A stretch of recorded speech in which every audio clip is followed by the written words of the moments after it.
In the darkest days of World War II, when the Pacific skies rained fire and American air defenses seemed overwhelmed, a young, audacious officer proposed a tactic so radical, so utterly insane, that his superiors nearly had him court-martialed.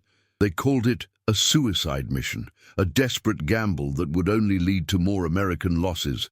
Yet, with the enemy closing in and conventional methods failing, this maverick leader was given one last chance.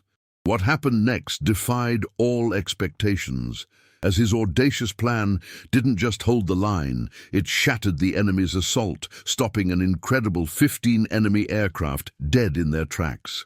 But how could such a crazy idea possibly succeed? The oppressive humidity of Guadalcanal clung to everything, a suffocating blanket that never lifted. It was late October 1942, and the air over Henderson Field shimmered with heat and the constant threat of death. The scent of aviation fuel mingled with the damp earth and the distant acrid smell of burning wreckage, a grim reminder of the daily struggle. Dawn broke not with a gentle glow, but with a harsh, blinding light that promised another day of relentless combat. The incessant roar of engines, both friendly and hostile, was the island's inescapable heartbeat, a rhythm of survival. American forces, clinging precariously to their hard-won foothold, were under siege. Japanese air raids, often numbering dozens of bombers and escorting fighters, were a daily, devastating occurrence, chipping away at morale and material. Conventional air defense, relying on standing patrols and scramble intercepts, was proving tragically insufficient. Our brave pilots, flying F-4F Wildcats and P-39 Airacobras, were fighting with unmatched courage, but the sheer numbers, superior maneuverability of the Zero, and coordinated tactics of the enemy were taking a brutal, unsustainable toll.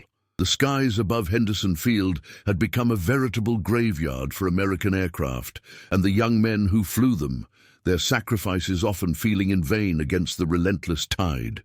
Into this crucible of fire and despair stepped Captain John Maverick Miller, a lean, intense 28-year-old from rural Nebraska. Miller wasn't a West Point graduate. His pre-war experience was in the daring, often reckless world of barnstorming and air racing across the American heartland. He possessed an innate, almost intuitive, understanding of aerodynamics and a gut-level tactical brilliance that often bordered on the unconventional, even radical. His eyes, sharp and perpetually scanning the horizon, held a glint of restless innovation, a mind constantly seeking a better way. He had witnessed firsthand the tragic futility of traditional intercept methods. Japanese bombers flying at high altitudes were often beyond effective reach, or had already dropped their payloads by the time American fighters could gain sufficient position. The escorting Zeros, nimble and deadly, would then pounce on the climbing Wildcats, turning what should have been an intercept into desperate, often fatal struggles for survival. Miller believed the entire approach was fundamentally flawed. "We're playing their game," he'd argue, his voice low but firm, his conviction unwavering, "and we're losing. We need to change the rules entirely. We need to hit them where they least expect it, when they are most vulnerable." His radical proposal was met with immediate, almost derisive skepticism from the senior command. Instead of climbing to meet the enemy, Miller advocated for a low-altitude, high-speed ambush. He envisioned a small, tightly coordinated strike force of Wildcats, hidden below the radar horizon, waiting patiently for the enemy formation to commit to its bombing run. Then at the precise, synchronized moment, they would burst upwards from unexpected angles, hitting the vulnerable bombers from below and behind, before the Zeros, typically flying high cover, could react effectively. "It's a suicide run, Captain," scoffed Colonel Harrison, a veteran of the Great War, his face etched with fatigue and frustration, his mind rigid with established doctrine. "You'll be flying directly into their concentrated defensive flak, and the Zeros will be on you before you can even pull up from your attack. It's madness." Other officers echoed the sentiment, calling it reckless, unproven, and a catastrophic waste of precious aircraft and irreplaceable pilots. The idea flew in the face of established doctrine, which emphasized altitude advantage, sustained engagement, and avoiding direct passes through bomber formations. Miller's background as a stunt pilot only fueled their distrust, painting him as an irresponsible daredevil rather than a strategic thinker. They saw a cowboy, not a commander. The statistics, however, painted a grim picture that lent an unsettling urgency to Miller's crazy idea. In the past 3 weeks alone, Henderson Field had lost 37 operational aircraft to enemy action, with another 20 severely damaged and requiring extensive repairs. Pilot casualties were mounting at an alarming rate, and morale, though resilient, was fraying under the constant grinding pressure of daily raids and losses. The Japanese, emboldened by their successes and sensing a decisive moment, were planning what intelligence reports indicated would be their largest coordinated air assault yet, aimed squarely at crippling Henderson Field and paving the way for a renewed, overwhelming ground offensive. The situation was beyond desperate. Supplies were critically low. Reinforcements were slow to arrive, and the very survival of the American presence on Guadalcanal, a linchpin in the Pacific strategy, hung by a thread. Conventional wisdom had demonstrably failed them, leading only to attrition and despair. The desperate circumstances forced a reluctant, agonizing reconsideration of Miller's unorthodox plan. "We're out of options, gentlemen," General Vandegrift conceded during a tense, smoke-filled briefing, his gaze sweeping across the grim, exhausted faces of his staff. "If Captain Miller's madness offers even a glimmer of hope, however slim, we owe it to our men, to this island, and to the entire Pacific campaign to explore it. We cannot afford to be conventional any longer." It was a concession born not of belief in the plan itself, but of sheer, unadulterated desperation, a last resort against impending doom. The American spirit, however, was not one to surrender to despair or rigid dogma. It was a spirit of pragmatic innovation, of finding a way, no matter how unconventional, when all traditional paths were blocked. Miller, with his unwavering conviction and a handful of equally daring, hand-picked pilots who believed in his vision, was given the impossible task: prove his crazy idea could work, or watch Henderson Field fall. The immense weight of the entire Pacific campaign, it seemed, rested squarely on the shoulders of a barnstormer and his audacious gamble. He had to make it work, for everyone on that embattled island. Captain Miller christened his audacious strategy the Hornet's Sting. It was a deceptively simple concept, yet its execution demanded unprecedented precision, unwavering nerve, and absolute trust among the pilots. Instead of the standard two-plane sections, Miller organized his chosen pilots into 3-plane Stinger flights, each designed for maximum concentrated firepower and a devastating synchronized impact. Their mission was clear, yet terrifyingly dangerous: to remain at wave-top level, hugging the terrain and the ocean's surface, utilizing every fold in the landscape and every ripple in the water to evade detection, until the Japanese strike force was directly overhead and irrevocably committed to its bombing run. Then, at the precise, synchronized moment, they would burst upwards from unexpected angles, climbing vertically with engines screaming, aiming for the vulnerable underbellies of the bombers before the high-flying Zero escorts, typically maintaining altitude advantage, could possibly react or descend to engage effectively. The element of surprise was not just paramount, it was the entire foundation of the plan. Speed, timing, and coordinated aggression were everything. This wasn't to be a prolonged, attritional dogfight. It was an ambush, a brutal surgical strike designed to shatter the enemy formation before it could unleash its deadly payload.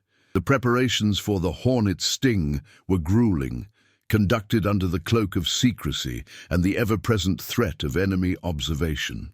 Henderson Field itself was a constant, formidable challenge. Its coral runway, constantly patched and pockmarked by shellfire, was unforgiving on landing gear and airframes. The tropical weather, with its sudden, violent squalls, blinding downpours and unpredictable updrafts, made low-level flying even more treacherous, demanding absolute mastery of the aircraft. Equipment limitations were severe. Spare parts for the F-4F Wildcats were critically scarce, and every operational aircraft had to be meticulously maintained by overworked ground crews who shared Miller's desperate hope for a breakthrough. These dedicated mechanics, often working through the night under the dim glow of hurricane lamps, became integral to the plan's success, improvising repairs with ingenuity and pushing the limits of their machines to keep them airworthy. Miller personally selected his pilots, not just for their exceptional flying skill, but for their unwavering trust in his unconventional vision, their ability to maintain absolute radio silence under pressure, and their iron nerves. He needed men who could fly within feet of the water at top speed, then pull up into a near-vertical climb, enduring immense G-forces without a moment's hesitation or loss of formation.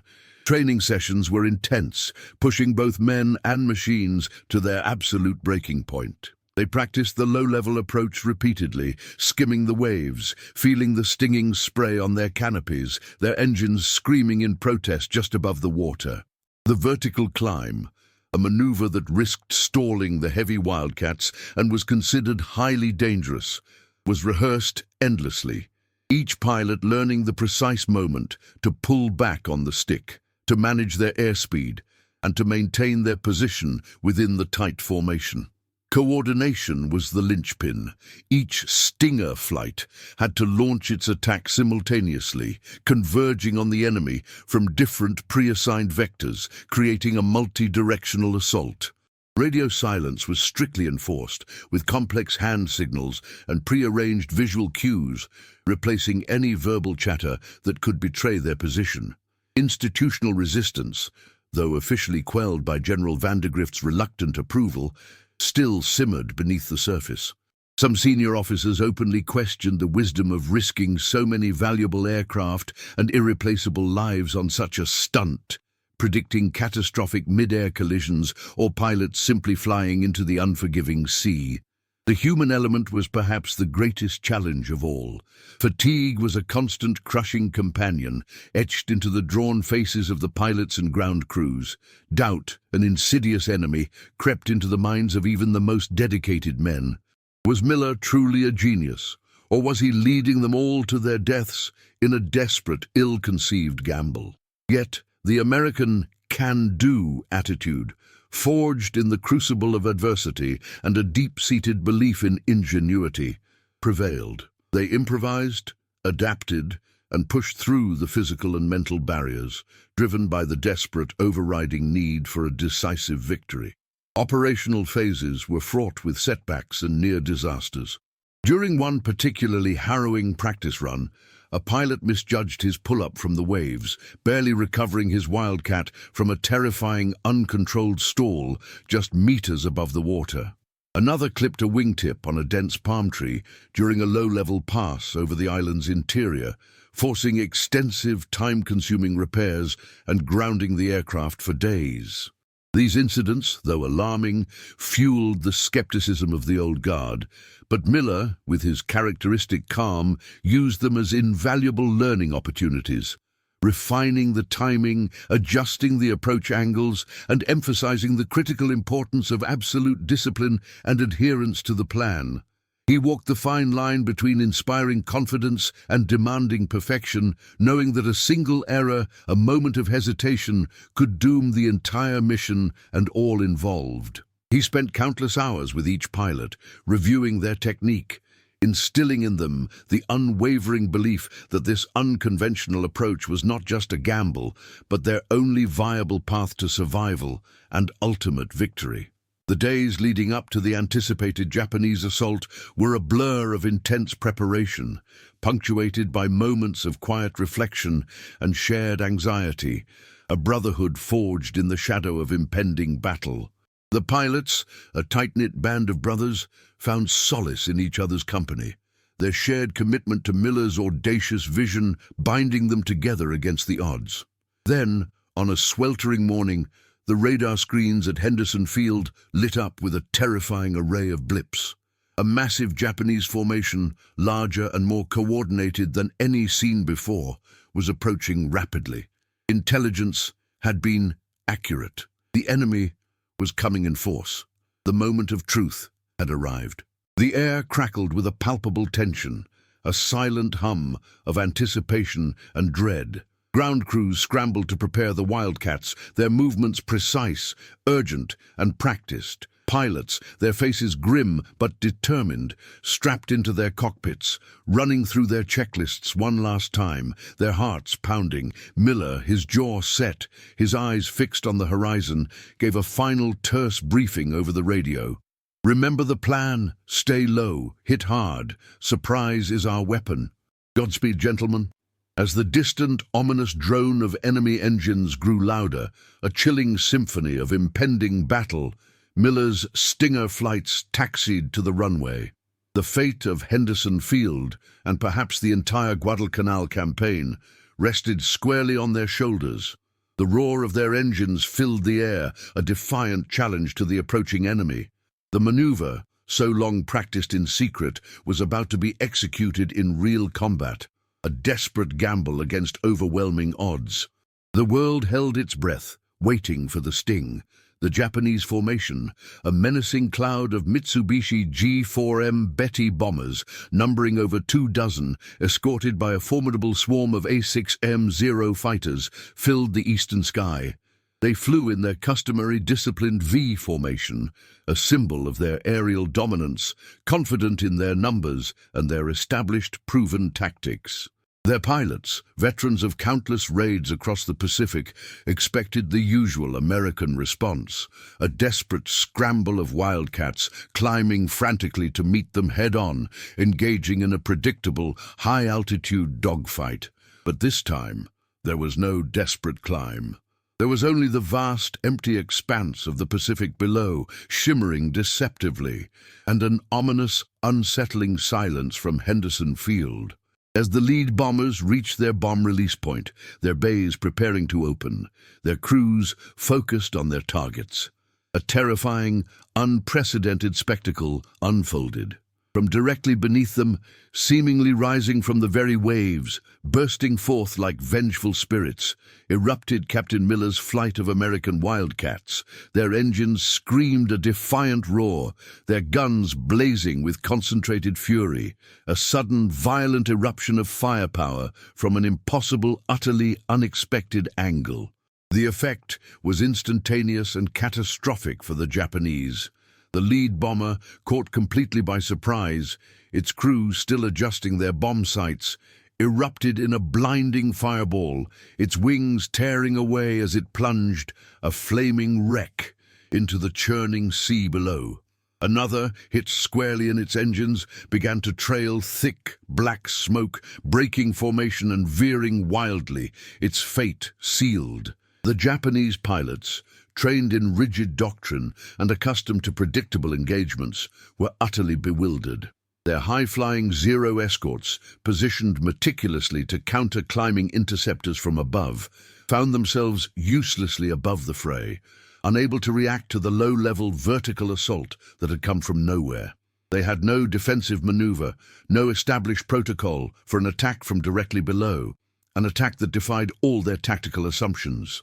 Captain Miller, leading the first Stinger flight with an almost reckless abandon, had timed it with absolute perfection. His Wildcats, having maintained strict radio silence and hugged the waves with incredible skill, had achieved complete tactical surprise, a feat previously thought impossible. The Japanese formation, designed for high-altitude bombing and defense against conventional attacks, was suddenly and fatally vulnerable, its underbelly exposed to a torrent of American lead. The Hornet's sting was executed with brutal surgical efficiency. The American pilots, fueled by desperation, adrenaline, and Miller's audacious vision, pressed their attacks with relentless ferocity. They didn't engage in prolonged, energy-sapping dogfights. They made swift, devastating passes, targeting the bomber's engines, vulnerable fuel tanks, and bomb bays with precision. The coordinated assault from multiple unexpected vectors shattered the Japanese formation, turning their disciplined ranks into a chaotic, panicked mob. Bombers, their pilots disoriented and terrified, jettisoned their payloads prematurely, sending bombs harmlessly into the vast ocean or scattering them far from Henderson Field. Their mission utterly failed. Some turned tail, attempting to flee the sudden onslaught, only to be pursued by the relentless, vengeful Wildcats, who pressed their advantage. The Zeros, finally descending to engage, found themselves in a chaotic melee, their numerical advantage negated by the sheer disarray of their own formation and the unexpected, aggressive tactics of the American fighters. In the span of just 15 furious minutes, the skies over Guadalcanal became a scene of utter pandemonium and destruction for the Japanese. When the smoke cleared and the last Japanese aircraft had either been destroyed or fled in disarray, the tally was astonishing, almost unbelievable.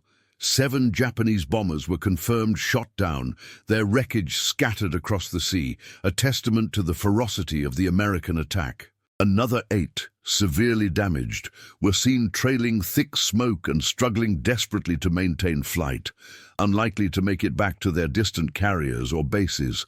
A total of 15 enemy aircraft had been stopped, either destroyed outright or effectively neutralized through this single unconventional tactic. Henderson Field, against all odds and the predictions of many, had been spared from devastating bombardment. The ground crews and soldiers who had watched the battle unfold from below, their hearts in their throats, erupted in thunderous cheers, their relief palpable and overwhelming. Japanese intelligence reports in the following days spoke of phantom attacks and unseen devils that rose inexplicably from the sea.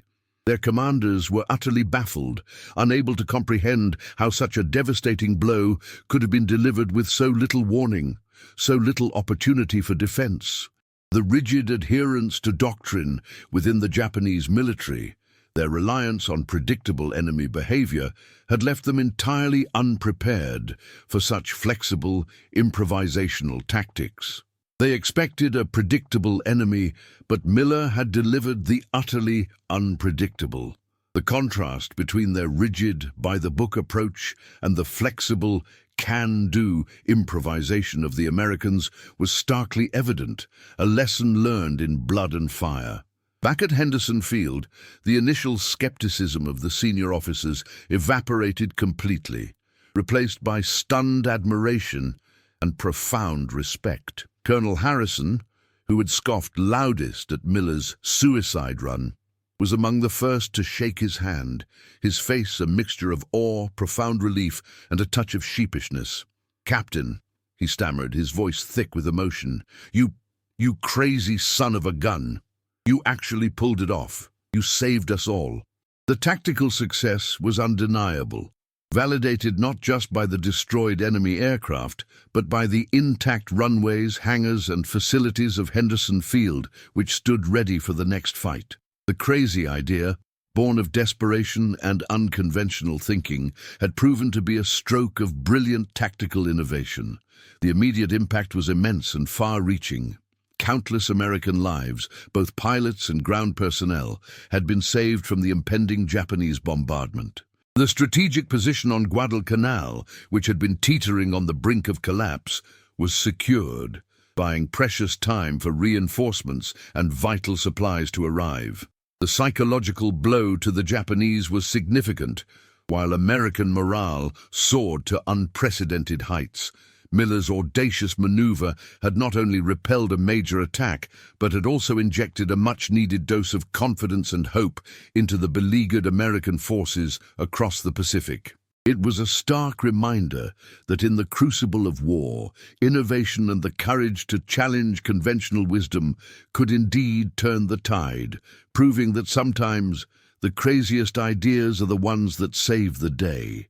The Hornet's sting had delivered a decisive blow, changing the course of the battle and proving that American ingenuity, when unleashed, was a force to be reckoned with. The success of the Hornet's sting reverberated far beyond the embattled shores of Guadalcanal, sending ripples through Allied command structures across the Pacific theater.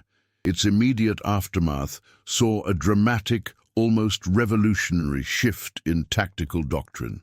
What was once dismissed as a reckless, suicidal gamble was now studied, analyzed, and meticulously adapted by air forces grappling with similar threats. Miller's low-altitude ambush, initially met with scorn and derision, became a legitimate, highly effective counter-tactic against the seemingly invincible Japanese bomber formations. Commanders who had once rigidly adhered to conventional wisdom now actively sought out ways to incorporate similar elements of surprise and unconventional attack into their own air defense strategies. The rigid, predictable patterns of engagement that had long favored the Japanese were now decisively broken, replaced by a dynamic, unpredictable American response that kept the enemy guessing. This single engagement proved beyond a shadow of a doubt that flexibility, audacious thinking, and a willingness to break from tradition could overcome numerical superiority and deeply entrenched, outdated doctrine. It was a turning point in aerial combat philosophy. Official recognition for Captain Miller and his intrepid crew was swift and well-deserved, silencing all previous detractors. Miller was promoted to Major, his maverick moniker now proudly worn as a badge of honor rather than a term of derision. He was awarded the Navy Cross for his extraordinary heroism and tactical brilliance, a testament to his courage under fire and his unwavering belief in his unconventional vision. His pilots, the brave young men who had trusted him implicitly and executed the dangerous maneuver with flawless precision, received silver stars and distinguished flying crosses, their names etched into the annals of wartime valor. Their names, once known only within their tight-knit squadron, became synonymous with daring innovation and unwavering resolve. The tireless ground crews, whose relentless efforts kept the Wildcats flying despite immense logistical challenges, also received commendations, acknowledging their absolutely vital, often unsung, role in the victory. It was a collective triumph, a testament to the entire American team's dedication, ingenuity, and shared commitment to winning.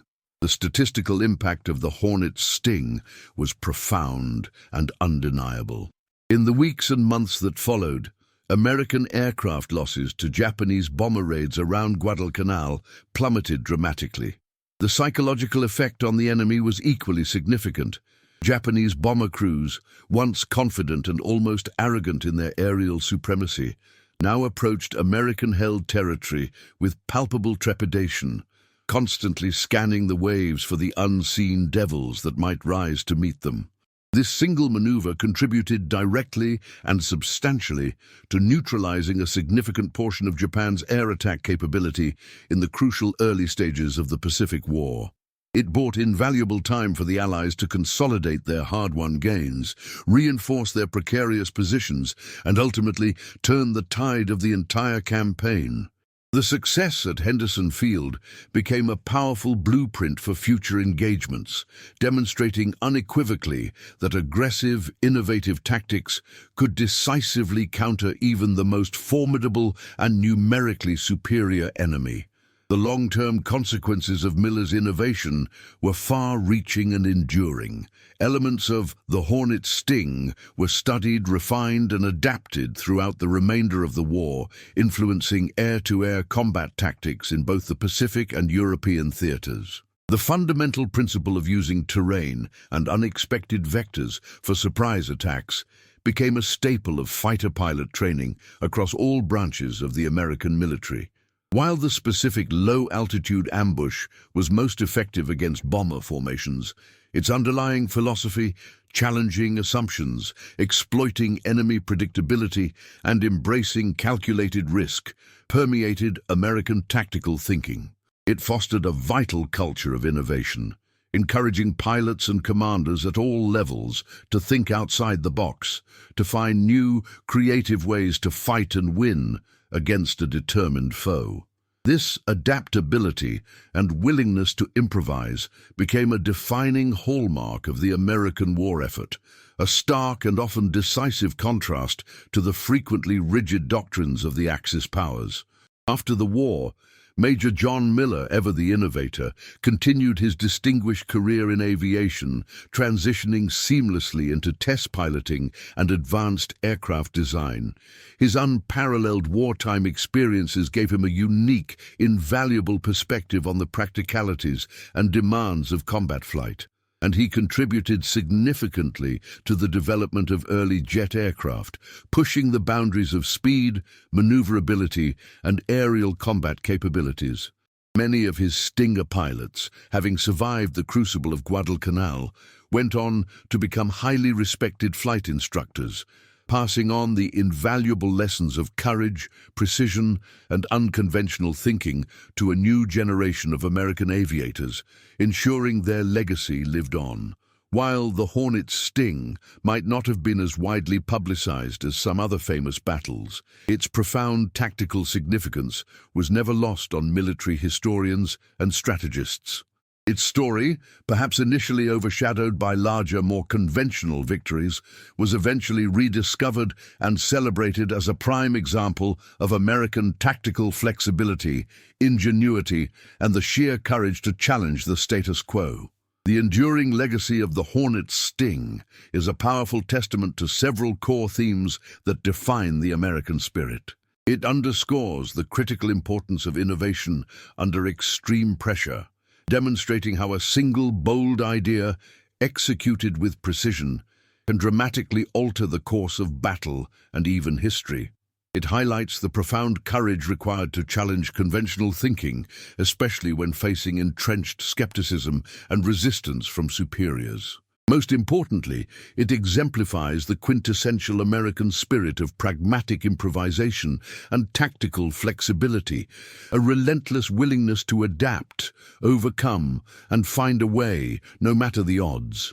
The validation of trusting bold leaders, those willing to take calculated risks and empower their teams to achieve the impossible, became a crucial, enduring lesson for military leadership.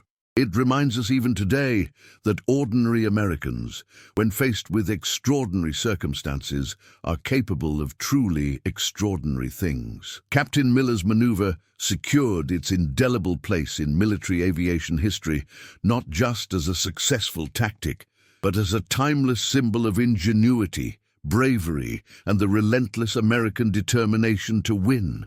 It was this spirit of innovation, this unwavering refusal to accept defeat, that ultimately helped secure victory in World War II, proving that sometimes the most unconventional path is indeed the one that leads to triumph. This incredible story of American ingenuity and courage is just one of many hidden gems from Wabituatu.